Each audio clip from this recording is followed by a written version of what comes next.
Hi, this is Sherry from Books and Radio Plays, and this is a DVD that I've been thinking about doing. A DVD, a video that I've been thinking about doing.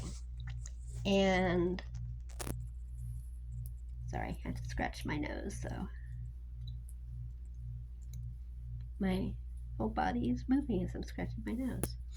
Really strange. Anyway, what it is that I'm thinking of doing is movies and how I get really involved in them and how some are interactive with books and some aren't, and how I kind of fall into rabbit holes when I'm looking at one thing and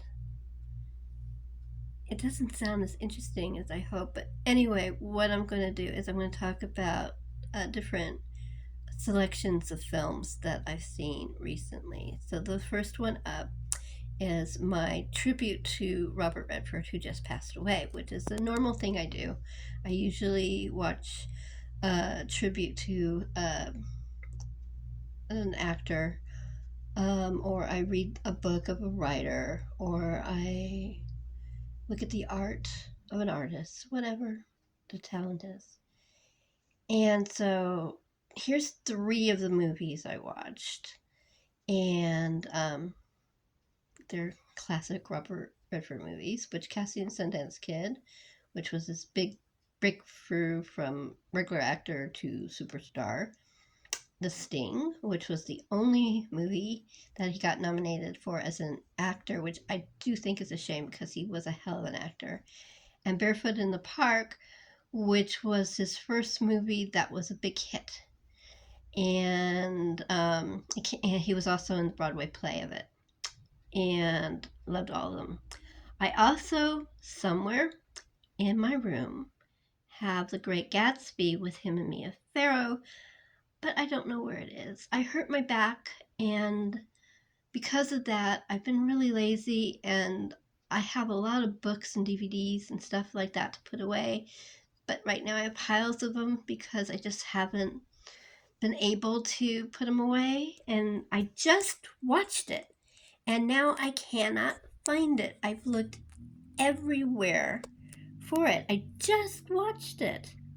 So crazy. So I do have a DVD of The Great Gatsby, and I did watch it, and I think that Great Gatsby is absolutely the best of the Great Gatsbys that I've seen. Um, because it really stuck to what the book was about. And it wasn't about glamour, and it wasn't about glitz. It was about basically the tragedy of obsession. And it was a really good movie. So I can't find it, but it's here somewhere. So I love all these movies. Um, I do have a funny story about The Sting. My parents went to see Butch Cassidy and the Sundance Kid at a preview house. And so when it came to the end of the movie and there was a big shootout with the army, they showed it. I mean, all the bullets and them being really torn apart by bullets and everything. And all the audience that my mom and dad were with all wrote too violent. And so that's why it was a lot of people, apparently, not just that one preview. And they changed the end so it's that frozen picture of them and you can hear the bullets from the army. So years later, when I was old enough to go see it, go to a movie, we went as a family to see The Sting. And at the end of The Sting, there's a part that's kind of similar in a way to Butch Cassidy and the Sundance Kid. And my mom's sitting next to me. Oh no, not again. But everything turned out okay. I'm trying really hard not to say exactly what happened in either movie. I mean, everybody knows that for Butch, Cassidy, and Sundance Kid, everybody knows that they were killed. Although there were rumors that Butch wasn't killed, but I don't know. They said they found his body, then they didn't find his body, so who knows? Um, but that was kind of funny. And Barefoot in the Park has just always been one of my favorite plays because I've seen it as a play and movie. And I really, when I grew up, I wanted to play Corey so badly, but I never got the opportunity. I didn't even get to audition because it was never, my timing was never right. That I never got, they didn't have auditions of it near me. Um, I would have been willing to drive to one, but just there was nothing in either um, Los Angeles or Orange County, and I was, that's the way it goes. But yeah, that was the part I wanted. That's the Jane Fonda part in the Barefoot in the Park. Um, so I'm going to go to the next thing. This is All the President's Men, the DVD and the book. And I went into a very deep dive with this. You gotta understand, I lived through Watergate. I was a little girl. I didn't really understand what was going on because I was, let's see, it was 74, so. No, it was earlier than that. I think the actual break in was 72. So I was 11, 10, 10 or 11 when the Watergate break in happened. And to me, and I think this is common for little kids, all I knew was I couldn't see my cartoons, I couldn't watch my regular shows because the Watergate hearings were taking over for it. That was all I knew about it. And I heard my father and mother talking about it, my dad getting really mad about it. And but that's about all I knew. And of course, I knew it from history class, and we talked about that. But I don't know, maybe because I watched so many interviews with Robert Redford, and he was really focused about. That's one of the things he was really focused about, was talking about all the President's Men and how important it was to him and how he found out about it, and it was just really interesting. I couldn't stop watching it, and I couldn't stop reading articles about it. And well, I mean, I watched the DVD in tribute to him, and then I listened to his commentary, which was very, very interesting. There was also an interview with him and Woodward and Bernstein, where they talk about the legacy of All the President's Men, and there was other things. But one of the things I remember was how he became involved in All the President's Men. I didn't realize. Sorry about my foot. I didn't realize at the time that he was a producer. Not only was he a producer of the movie, he helped them with the book. Um,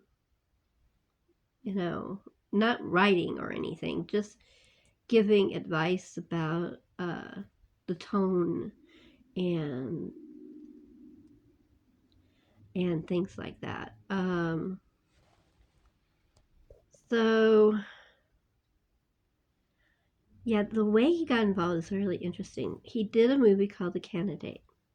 And as part of that, he took a campaign train with real candidates and the press. And the press wasn't very interested in him. He'd done Butch Cassidy, and he'd done Barefoot in the Park, but he hadn't. I guess even though he was a big star, he wasn't big enough to interest them. They were interested in talking about Watergate. And he said, "Yeah, what's going on with that?" And he said, "Oh, you're not." One of them said, "You're very cynically, you're never going to see anything about it because Nixon's going to win with a landslide, and he's very vindictive, and nobody wants to get in the wrong side of him." And he said he was really downhearted about that. And so he was reading the papers, looking for anything about that. And he kept seeing these little double byline, little articles by Woodward and Bernstein. And he says, well, somebody's doing something. So he decided that he wanted to talk to them. And he called them, and they wouldn't answer. They didn't reply, or they didn't think it was really him, or they just weren't interested in talking to some actor. And anyway, he did keep it up. He was so interested that finally he got a meeting with Bob Woodward, and he said it wasn't a very happy meeting. He was very distant. Um, but Bob Redford explained what he wanted. I was interested, and he wanted to do a small film about it.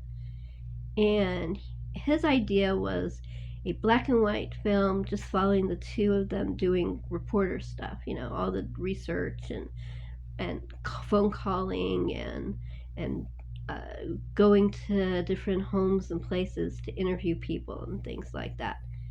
And Woodward says, well, maybe after we finish our book. And he said, make the book a whodunit, make the book about you guys trying to find out who was the people involved with Watergate, who was doing the cover up. And that was his advice, which they followed. And anyway, so he became a producer. And really very interesting, because I think that I had no idea that he was so involved. But Woodward, if you want to see how much Bob Woodward ended up liking Robert Redford, he had a letter about um, Bob Redford about his passing on his Instagram. Read that. It really tells you how much he really loved and admired him and respected him. They were friends until the day Redford died. So I thought that was really interesting.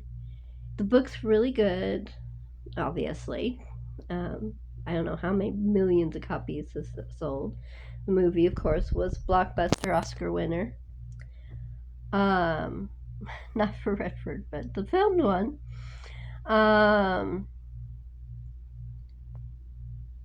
And then the last one I want to talk about is Ordinary People. The reason I'm keeping focus on All the President's Men is because I don't have a copy of it. Another one that I watched online.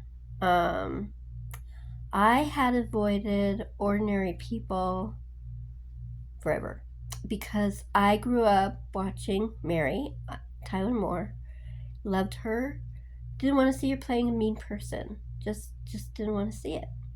I mean, I grew up watching her as Laura Petrie and Mary Richards, and I just didn't want to see her playing this mean, cold mother. I mean, she was her mother who was cold to her own child.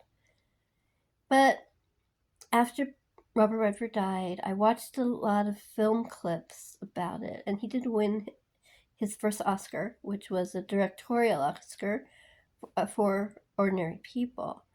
He was really shocked he won. because he's up against Scorsese and all these really bigwigs. So he was stunned that he won. And anyway, seeing all the film clips, I thought, you know, I want to see this movie because it looks really good. And Mary's gone, Robert Redford's gone, you know, they'll forgive me. Anyway, so I watched it. It's a really good movie. It's really good. I was very haunted by it after I watched it. It was just, you never like Beth, really. It's really hard to like the Mary Tyler Moore character because, like I said, she's the mother who is cold and distant to her son. And because the son she really was crazy about died in a boating accident with him, and I think never says it in the movie, but I think she blames him. That, and it turns that she just can't get over it. And even when she tries to do something nice, she's mean. So, and she's like saying some stuff that's, he's in seeing a psychiatrist, but really she needed to see a psychiatrist because she was saying that he was doing things to manipulate her and her husband, which he wasn't. He was just trying to survive and figure out who he was and how to survive this horrible thing. And she just was a terrible person. I was shocked she didn't win. I think she won a Golden Globe for it, though. She didn't win the Oscar. But it's a really good movie, so I do recommend it. Even though I don't have a picture of it, like I can't find The Great Gatsby, I don't own Ordinary People, but I definitely recommend it. So here's my little tiny video about these movies and how important they are to me and how much I love them and how much I love Robert Redford and how much he's going to be missed. And that's the little video. I hope you have a wonderful day and stay healthy and safe.